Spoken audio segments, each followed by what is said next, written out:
good to be back in Pennsylvania.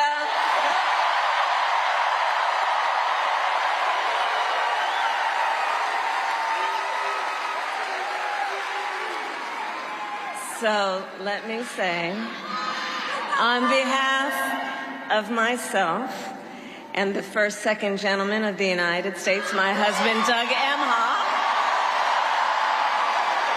thank you for the warm welcome.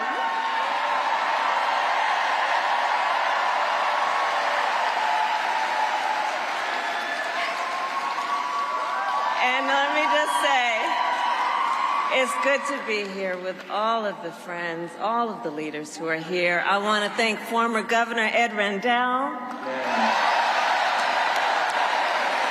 Senator Bob Casey, who we will re-elect this November, Senator John Fetterman, Mayor Sherelle Parker, and Chairman Jamie Harrison. And it is so good to be here with your incredible Governor, Josh Shapiro.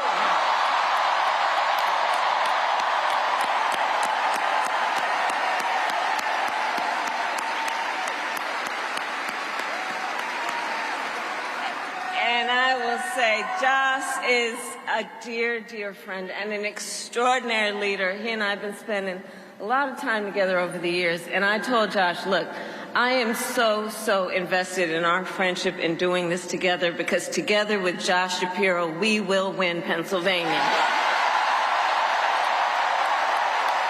We will win Pennsylvania. And I thank you, Josh. I thank you.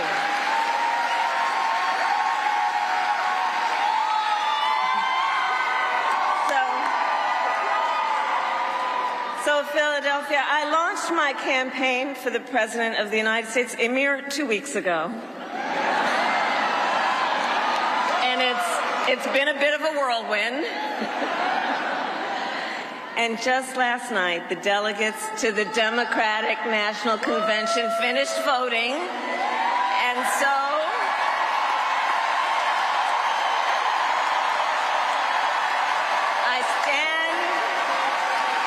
I stand before you today to proudly announce I am now officially the Democratic nominee for President of the United States.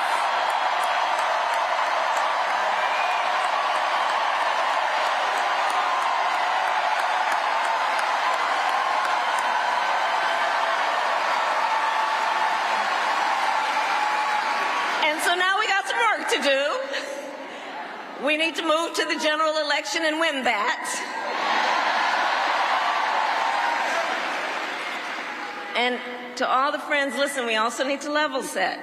We are the underdogs in this race.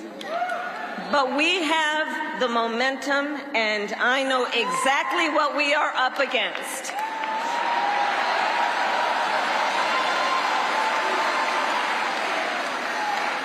Now, many of you know, before I was elected vice president or elected a United States senator, I was an elected attorney general, and before that, elected district attorney.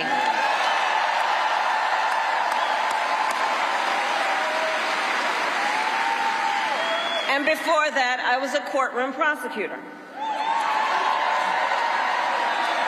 So in those roles, I took on perpetrators of all kinds.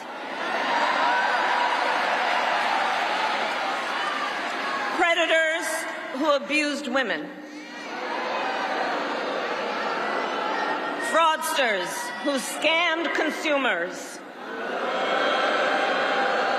Cheaters who broke the rules for their own gain.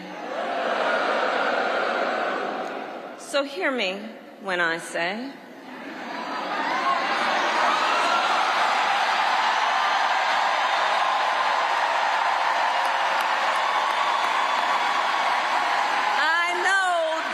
Trump's type.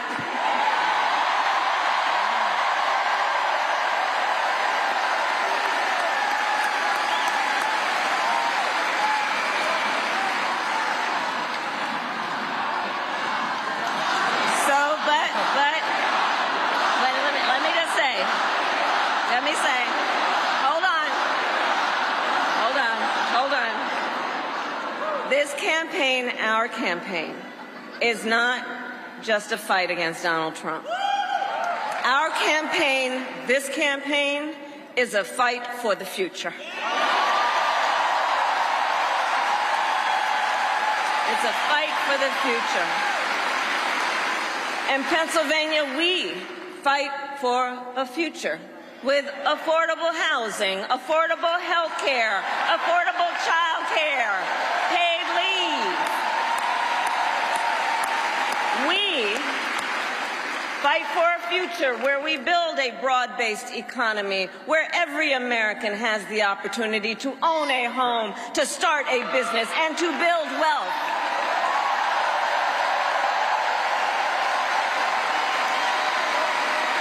We fight for a future where we bring down prices that are still too high and lower the cost of living for America's families, so that they have a chance not just to get by, but to get ahead.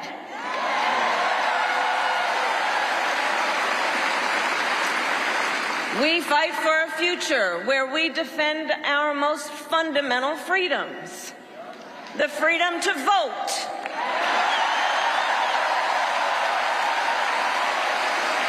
the freedom to be safe from gun violence,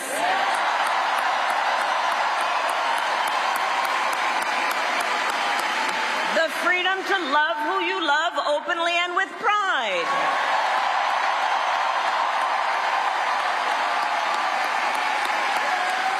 and the freedom of a woman to make decisions about her own body, not having her government tell her what to do.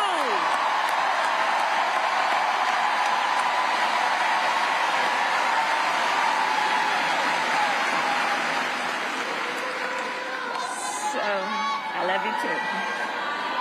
So here's the thing. Since the day that I announced my candidacy, I set out to find a partner who can help build this brighter future.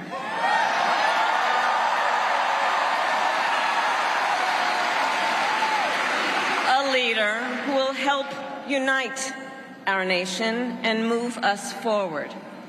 A fighter for the middle class. A patriot who believes, as I do, in the extraordinary promise of America.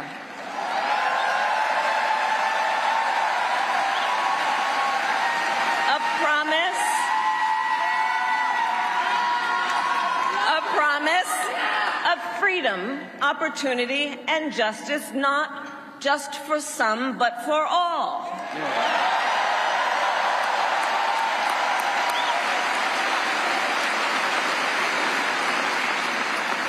So, Pennsylvania, I'm here today because I found such a leader.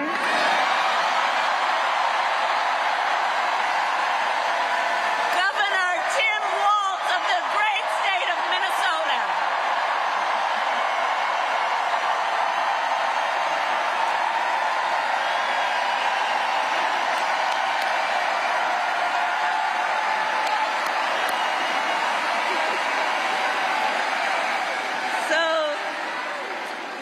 To those who know him best, Tim is more than a governor. To his wife, Gwen, he is a husband. To his kids, Hope and Gus, he is a dad.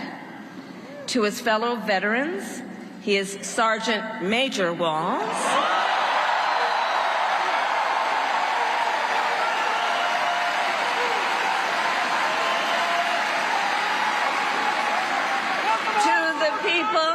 To the people of southern Minnesota, for 12 years, he was congressman.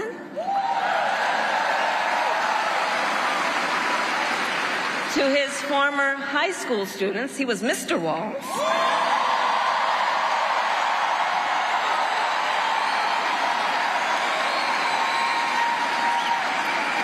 And to his former high school football players, he was coach.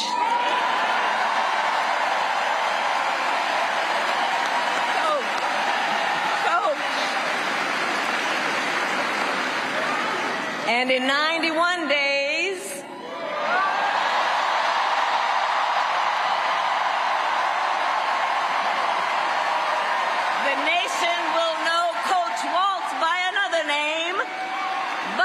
President of the United States.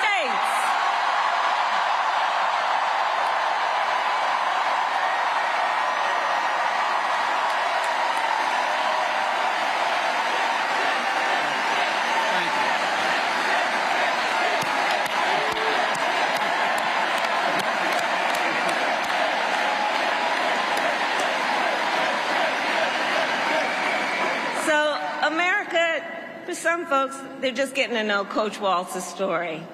And I'll tell you, he is the proud product of a middle-class family in rural Nebraska.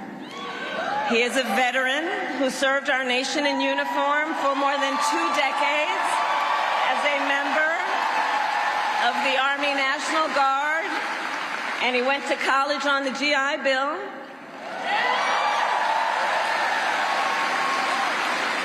He is someone who, long before he entered politics, worked as a teacher.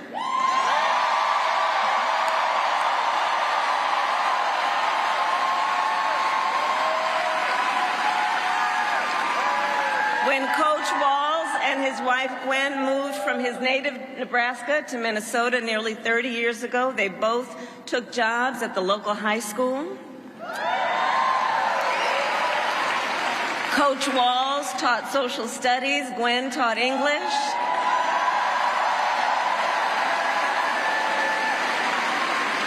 After school, Tim was the linebackers coach for the football team.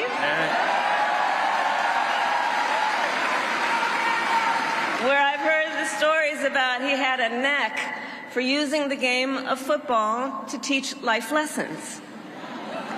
He saw the potential in kids who sometimes didn't even see it in themselves.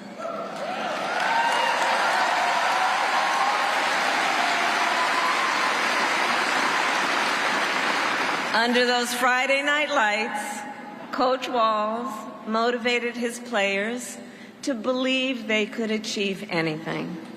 And together, they defied the odds, hear this out, going from a winless record to the school's first ever state championship.